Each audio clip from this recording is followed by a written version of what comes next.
Here's the problem. You want to start a YouTube channel, but you don't feel like you're an expert. Can you still start a YouTube channel? And the answer is yes. Not only can you start a YouTube channel at any skill level, you should start a YouTube channel at any skill level.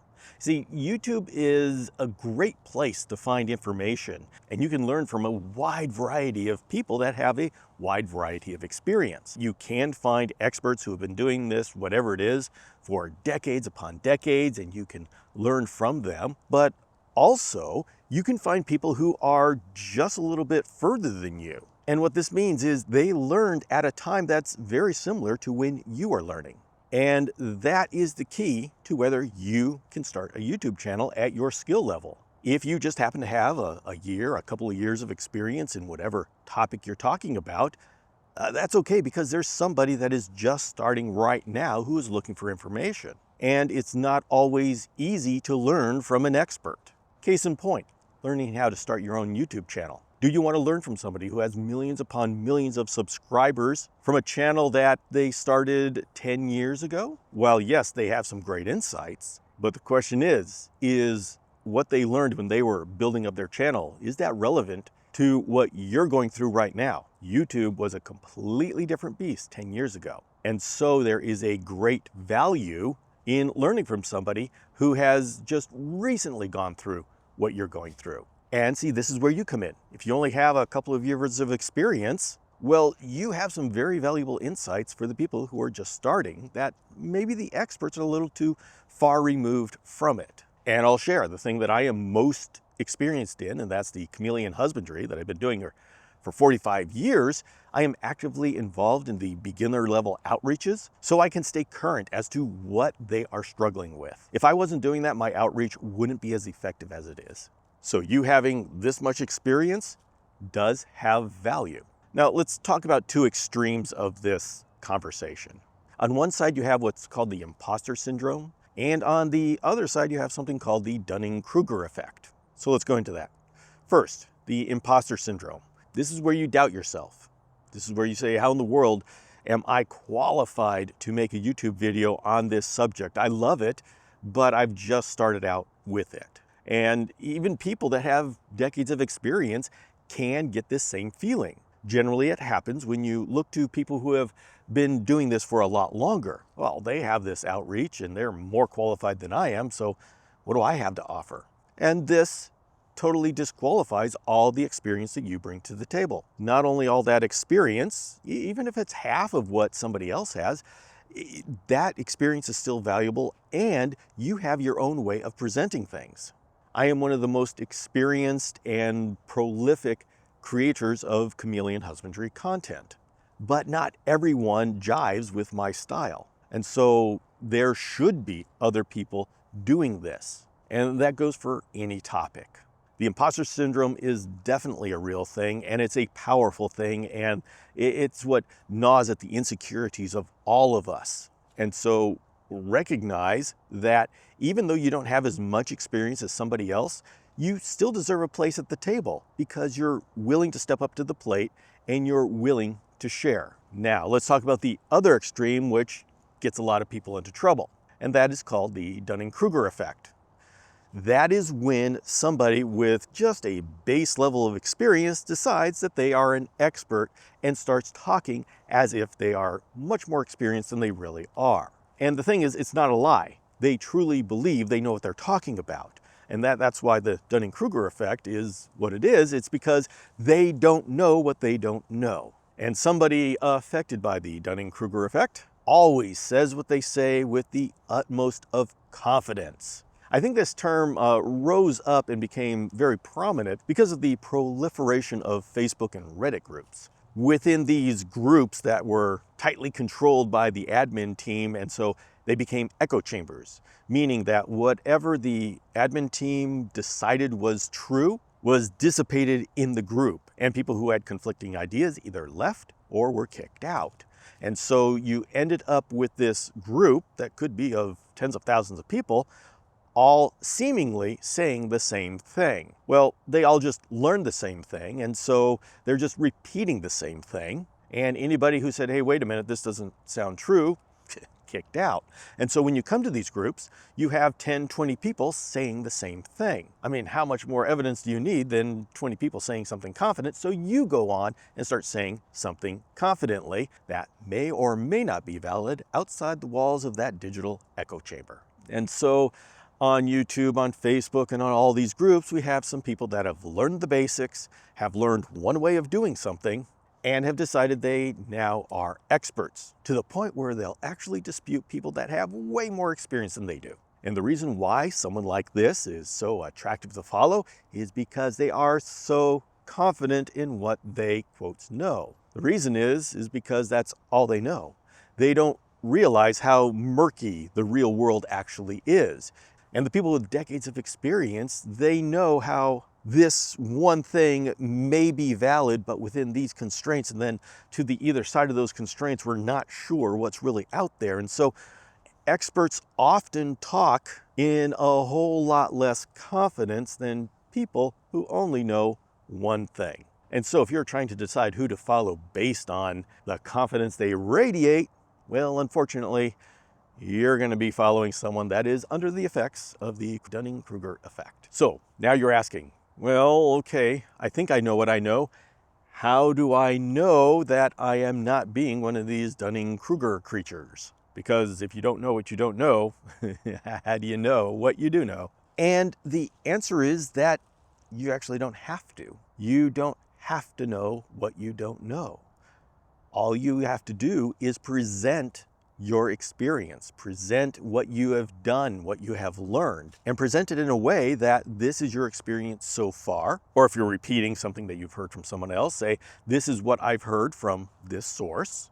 And if you do that, then you're not presenting yourself as an expert, and you remove the danger of being corrected by an expert when they come along. So look at your YouTube channel as an opportunity to teach people what you know already and bring people along as you learn from there. So if you have 2 years of experience, your job will be to bring people up to your 2 years of experience. That's through the tutorials.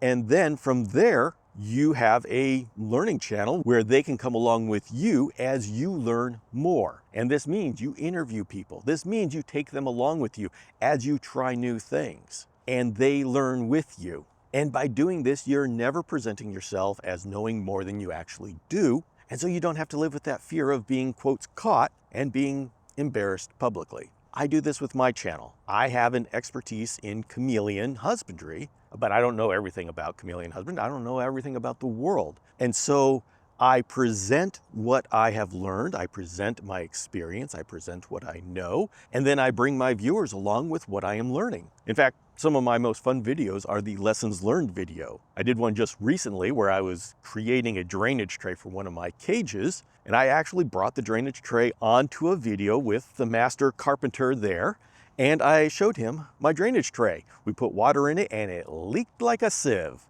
And everybody had a really good laugh. And nobody said, this guy doesn't know what he's talking about. They loved being there, seeing me learn. And of course, the master carpenter went over what I did, pointed out where I could have done it better, and I'm going to do it again and make another video again. So you see how, even though I have a deep experience in the chameleon community, I am creating videos where I'm showing that I am learning as well. And this adds an authenticity. This adds an intimacy. They get to know me as a person, my strengths and my weaknesses. Now, when do you know that you know something? You can be pretty confident that you can talk authoritatively on a subject when you understand all aspects of the argument. Meaning, if you learn something and you know that other people have different opinions, do you know why they have that opinion? And can you speak to that opinion in a way that would convince them that your position is valid? Once you can understand all of the arguments or considerations around whatever topic you're talking about, and you can intelligently talk to each one of those points, then you can start considering yourself an authority and talk in those terms. But until you get to that point, don't put the burden of authority on yourself. And it is a burden. I know you think, I want the respect of knowing these things. That's not as important on YouTube as you think it is. What's important is that you're telling people stories, you're bringing them along, you're entertaining them. And I think this is what I want to impart to you is it's the entertainment, it's the authenticity, it's the connecting with another human being that is important here on YouTube. Even when you're answering questions of how to do this in a particular software program or how to fix a pipe, it's the personal connection that you're going to want to develop for a successful channel. And so maybe you're asking, hey Bill, what's your expertise and what are you learning in this particular channel here? And I think everybody should have an honest assessment of their strengths and what they're learning. Because by the way, that's all content for YouTube videos. And I made a list, so pardon me for reading off my list. So these are the things that I'm experienced with that I want to share with you on this channel. First, creating community. Over the decades that I've been working in the chameleon community, I have created a strong, healthy community. It's a learning community, and I've worked hard to be able to work across over the last 25 years. There have been so many different technologies and methods of communication with this evolving internet, and I've learned how to create community across each one of those digital tools. That in itself is something I'd like to share. Being an expert at YouTube, TikTok, or whatever is one thing, but knowing how to adjust to a new technology, that is a serious skill. And that's one thing that I've learned and I will bring here. I also make it a point to use a variety of technologies, from podcasts to YouTube to live sessions to Instagram to websites to newsletter. And if I can show you how to use all these different pieces, you can choose between those pieces as to what's right for you. And so that's one thing I want to bring here. And I enjoy simplifying difficult concepts. So what kind of things am I learning? Well, you're going to be right there along with me. I want to learn more about video editing. I know enough to get you started. I can make a basics in video editing, which will get you off the ground. That's what I've learned already. That's my experience that I can share. But going from there, I have myself on a rigid learning schedule that I plan on sharing with you.